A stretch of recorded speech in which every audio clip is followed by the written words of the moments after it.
Welcome back everyone to Let's Replay DF2 featuring Team Izumo. And I'm going to be back in just a moment. Got a couple of people holding up Karak Castle. Can't have that. Actually, you know what? Let's go ahead and leave these fights in. We haven't seen Avers in action for a while, haven't we? Right. Because since we're approaching the final lap of the race, I want to make sure you get a good chance to take another look at all 8 monarchs. See them all at their finest, though they don't all have their finest weapons. Still working on that fact. But he's doing pretty decent. Got plenty of cavalry. That's really all you need to deal with most of Zodokia's officers, because again, they like to favor ogres, and in this case zombies as well, who are not too impressive. Overall, I would say they're much weaker and underwhelming compared to their Dragon Force 1 iteration. And all is as it should be. After all, they are the undead. They're slow, they're lumbering. Shouldn't be too hard to pick off. We have arrows, we have lances, we have heavy armor, and we have mobility.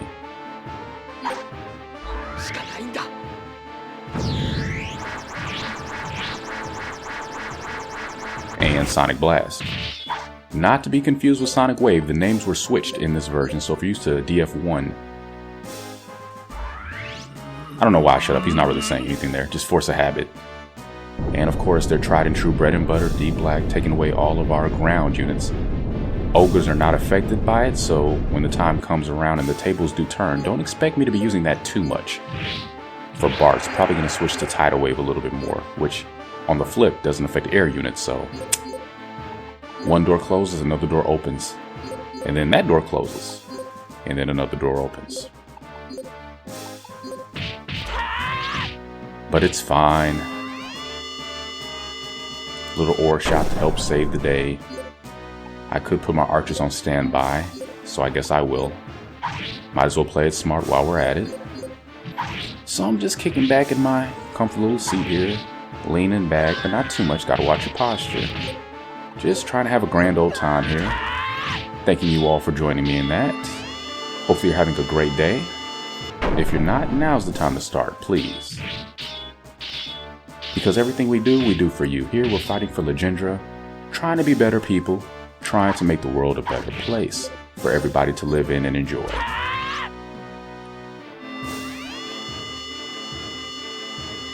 It's unfortunate that so many conflicts have to come about along that road to peace and tranquility.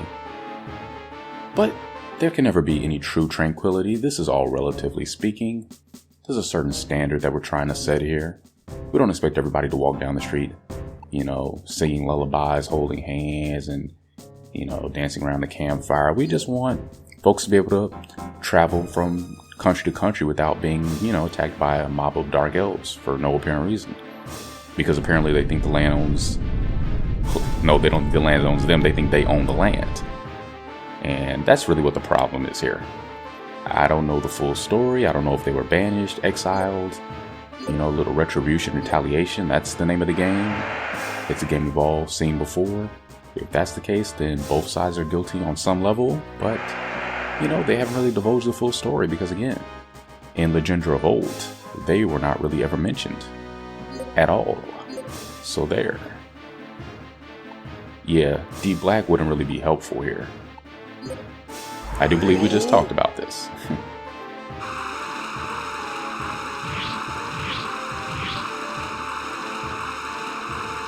But who can resist the mighty waves of the water?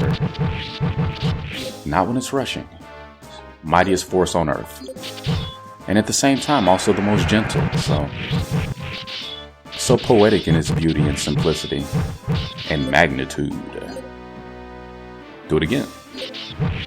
Because we can. And that evened the odds a little bit, didn't it?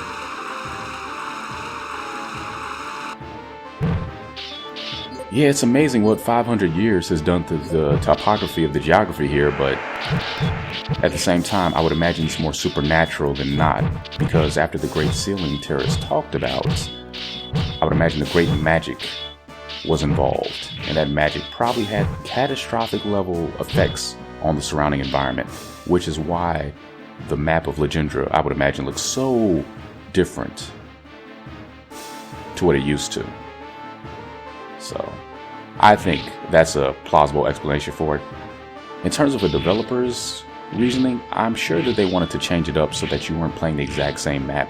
Wanted to keep it a little fresh, you know, for returning players. Wanted to make it a little more new for you, which I appreciate.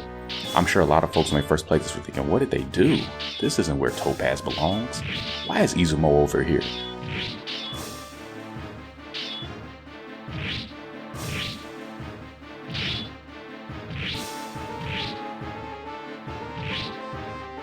But if you think about it, they wanted to make sure you felt as much of a new experience as possible, so I applaud them for that. And they came up with a very creative way to do it. And you know, it's nice to see an RPG series, which technically I would think this is, even if it's on the fringes of what is considered an RPG. It's nice to see them not take the easy way out by starting from scratch in the next installment, like so many series do, Final Fantasy for one, and instead actively building upon the established lore. Personally, I like that approach because it creates a stronger connection between you and the characters in the story in general. You know, you are more invested in it, you know. But that's just me.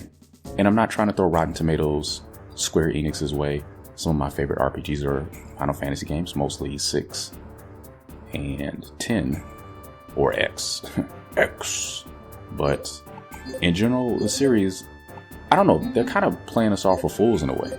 But again, as long as people are enjoying the games, nobody's really at a loss for it. But they took the easy way out as a developer. They start from scratch each time. They might keep 1 or 2 holdovers that really don't affect things in the grand scheme. Oh, they have these birds again, or they have a character who shares this name with another character who's not the same character. Or they keep the same turn-based combat system for the most part, with mild changes. It's not too different than a Madden NFL approach to games, you know? Slight revisions, slight updates. Well, that's not fair because, you know, they're dealing with new casts and new characters. But think about all those new IPs, new games that were really good, but did not get the attention or acclaim that they deserved, did not get the sales, especially because they were a brand new series. They didn't have that established name, that identity that people instantly recognized and wanted to come back to.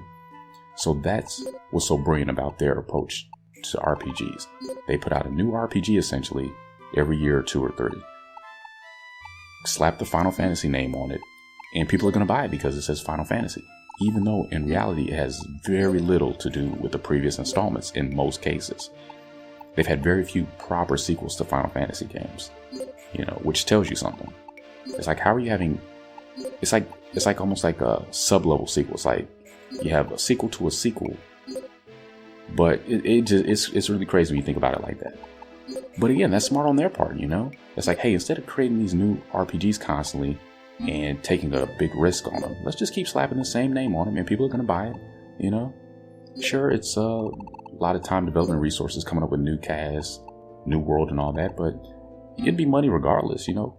Because you know what kind of budget they're working with, and they're going to get the money back, so there you go. Much, much harder to keep building upon something that's already been established, to keep those expectations met, while also keeping it relatively fresh with a little bit added flavor for players to savor.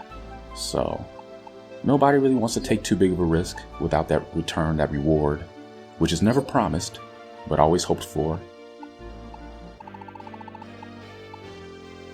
Just something to think about.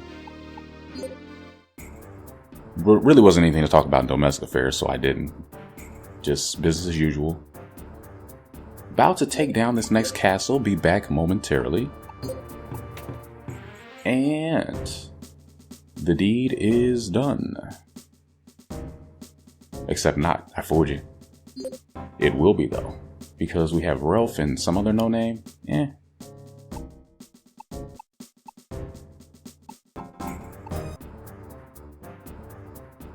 Now it's over, which resulted in some levels for our most valiant of knights, Fujimaru and Ganges. Both got a couple there, and look at the level on that castle. I do like that each nation has its own unique sprite for castles when they overtake them. So if you play this for yourself, you'll notice, or if you even look at my other videos, there's a big difference between Bozak Castle versus Izumo or Fonderia. And I do believe they can go as high as level 50 in this game. And the higher the level, the grander the fort. I'm I'm sending a bunch of people with high build to Karak to get the level up, but that's not really essential. In the meantime, we just need to keep pressing forward. Again, I'm cutting out so many of these Doguru fights because they're just relentless and incessant. And some playthroughs, some campaigns, they're not as bad about it. But in this one, for some reason, they can't wait to fill up these castles. It doesn't matter if you move at max speed. You're going to have to battle them every step of the way. Yes. So we really don't want to be bothered with all that. Just saving the big fights and making sure you get to see all of the 8 rulers in action once again. That's my goal at this point. We're in the final stages. No need to drag it out, draw it out. We've been here before. And at this point, we're really going to focus on the 8 and Team Izumo, which includes Ayame, extended member of the branch. Motochika, man, you missed out. Wanted to bring you along for the ride, but you declined. So. And Ophis was slain. With a name like Ophis, I think it was inevitable. Apologies if anybody out there just happens to be named Ophis. Sincerely. I never said I was a nice guy. But I do like to see Santa's getting levels.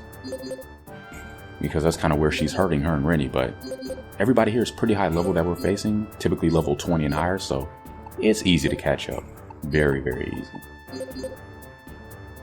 As always, you have the caverns as well if you're looking to get your levels up a little bit quicker. But there's really no need to do that. I'm going to continue to forge some good items if I can, but I'm not going to take extended periods of time to do that. What we have is what we have, with one exception. I want to make at least one of the high-end swords for somebody. If I can get that done, I'll be satisfied. And we've got one more castle, Gunvault, to get to before we can take down the first of the big 3. That will be Estan here, the Dread Knight himself. So-called. And Kongen was slain, along with his friend.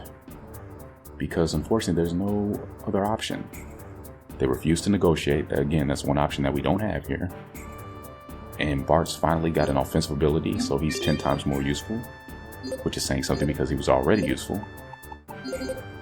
Been getting into a lot of duels with him and haven't even always needed to use arm doubler. He's been taking out the trash left and right.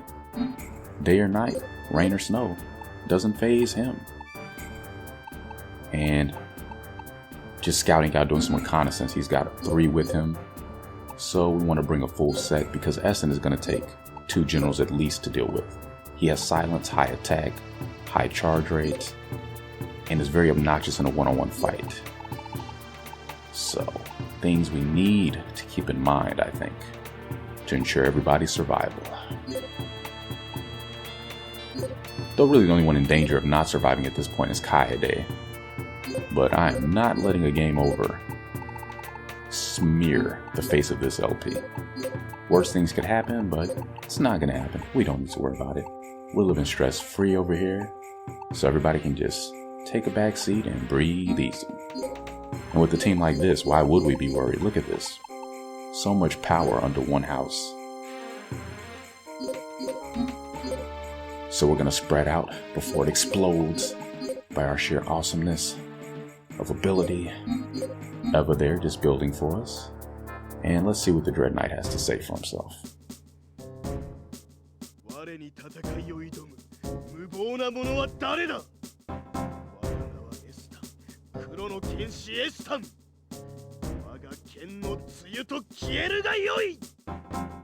So you say, but not if we have our way. I mean, look at this team. Team Justice.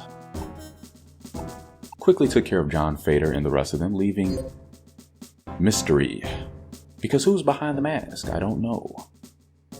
Quite frankly, I don't care.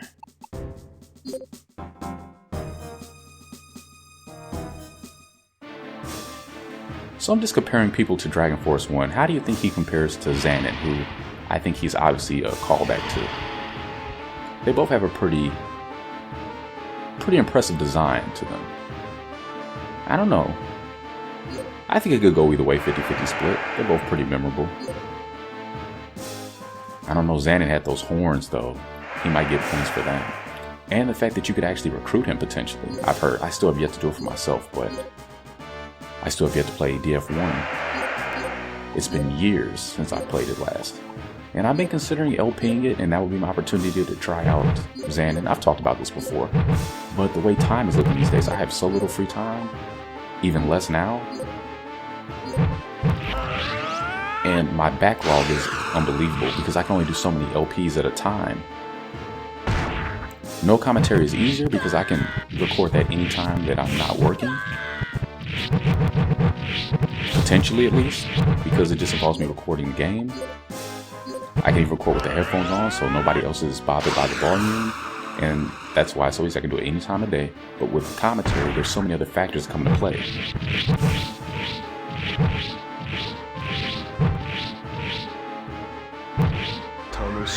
Well, we'll do our best to entertain him. So keeping that in mind, I can't stretch myself too thin. The worst thing would be for me to start a project and not finish it. So with that having been said, I would like to get to it. At the same time, it's been around for a while. The game is not going anywhere, so I guess there's no real rush. But it is something that I have been thinking about and will continue to. It'd be fun to revisit that again. Yeah, it's been at least two. It's been a long time. Because I really burned myself out. I'm one of those folks who got addicted to it. Just playing it. Almost in a marathon. Burnt myself out, I think. But I'm ready to come back to it. It's been long enough. Again, it's just a matter of finding the time. And we're getting Shin out of there. So wrapped up, I wasn't paying attention to his health. That was almost bad. One more hit would have did it probably. Yeah, 2 HP. That's getting by the skin of our teeth. Our last tooth at this point. So we'll leave it to Ottovok. So it's actually going to take a tripod because we're going to let Kaede finish it. I think that's the proper way to do this. But he's still got too many troops. Hopefully. Ooh, right. None of my troops can attack the Chimera though. So with that in mind, let's rely on some magic if we can. As well as some good old-fashioned swordplay from the masked man himself. So again, back to comparisons. How do these rulers compare to the ones from DF1 for you guys? I think I would take Junin over Ottovok. He's still a pretty impressive character, but you can't beat Junin. It's hard to top that act. It really is. Everything about her was just amazing. And that's without even taking into context the time in which that game was made. You know, I can't lie. I'm one of those people that always enjoys when a character defies stereotypes. And without doing it in a pretentious, in-your-face, like I exist to defy the stereotypes of the way, like, no, this is just what I am. This is who I am. And I really felt that with her design, her character. This is just who she is. Just, yeah. Surpassed everybody's expectations, I'm sure, of just how amazing somebody could be. And just being so multifaceted, you know. She could easily have been construed to be a bad guy, so to speak, but she's obviously not. But yeah, definitely got an edge to her. Then you have Sanis and Reinhardt. Again, point to DF1, I do prefer Reinhardt over Sanis. They're both pretty similar, but I don't know. Neither one of them are among my favorites, but I don't know, something about Reinhardt. Reinhardt. Definitely give him the edge again slightly. Gongos versus Gongas. Never quite gonna get over the fact that they did that. But you know, Bozak, they're simpler people. Paying tribute in their own way, I would imagine. Definitely gotta go with Gongas, no contest. So much better than Gongos. And I don't hate Gongos, but he was just too comic relief. You know, couldn't he have skated a little bit close to that line in between? But yeah, everything about Gongas is great. Avarice versus Wayne. Gotta give it to Avarice. Again, in every way, I prefer him as a character. Little attached to his sisters, but you know, nothing wrong with being close to family, after all. Can't dock somebody points for that, so. Avers all the way. If nothing else, he can hold a sword properly, so gotta give him credit. Kaede versus McCall. Oh, Kaede, I apologize. This is not the time to bring this up, but gotta go with McCall. He just seemed like a cooler character overall. I do like Kaede. I give her a lot of slack sometimes, but you know, just because you like somebody doesn't mean you have to agree with them all the time or like everything about them. She is cool. I do like her character, but dual katanas is always a plus, but gotta go with McCall. Who else is there? Goldark versus Bartz. Ooh, now that's one of the tougher ones. Expected silence from him. It's too late. We've got this. Won't even have to duel him, which is a blessing. I am going to go with Bartz, actually. As cool as Goldark is, I just like Bartz' character so much. He just is so developed and multifaceted. A little bit too gloomy for his own good at times, but his heart's always in the right place. He always has the best of intentions, and I know sometimes intentions aren't everything. People have done a lot of terrible things with good intentions originally, but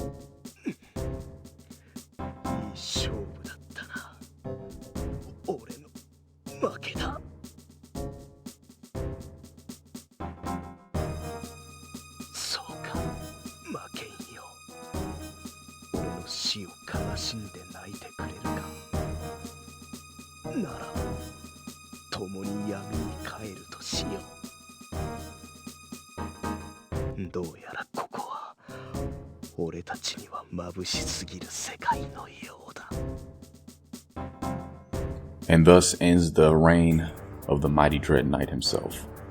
A terrible, terrible foe, and with him out of the way, our life just became much easier. And Shin learned Dagger Wave. Dagger Wave! But did I miss anyone? Oh right, Moon Palace, also known as Pale Moon. Thanks, Working Designs, because you can never keep anything the way it originally was.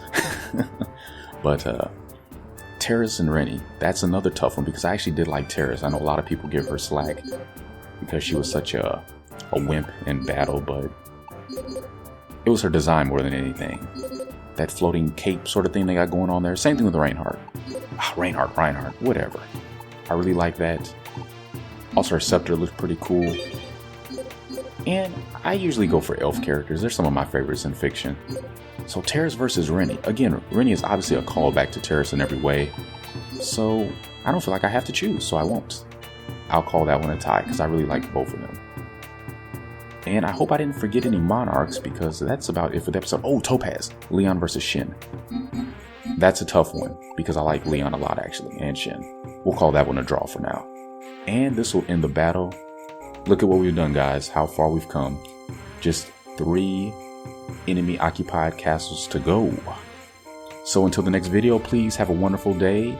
Take care of yourselves. Thanks for joining me, and hopefully I'll see you soon.